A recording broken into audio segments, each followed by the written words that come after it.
Subscribe now and press the bell icon. Never miss an update.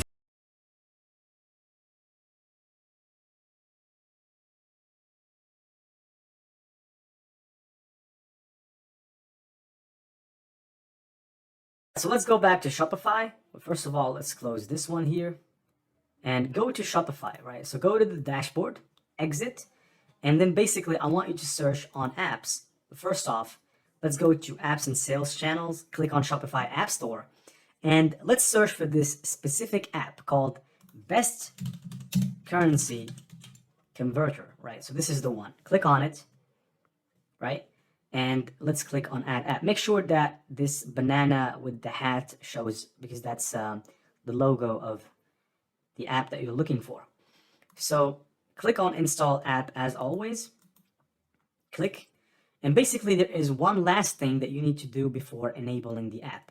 But first of all, I gotta tell you that this app is not completely free. If you want to use the free version of the app, it only enables you to convert up to 5 currencies, which is not really attractive because the pro version of the app enables you to convert a lot of currencies, right?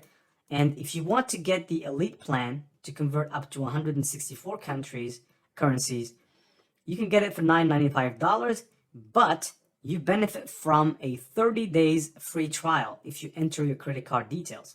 So I'm going to go and choose this elite plan because I need to use this app to show you how to use it as well. So here I came to this panel. So here I'm going to go ahead and add my credit card information.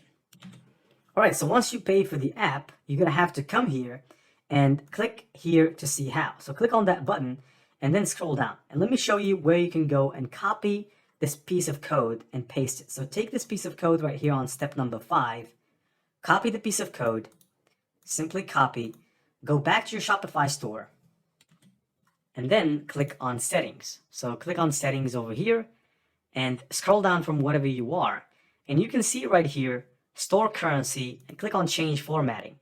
So click on change formatting and paste the code on the HTML with currency right here before this, and paste it right here as well in the same format, right?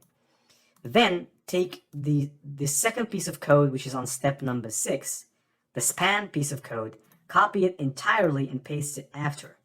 Then basically after you paste this, click on save, and you should have the app working just fine.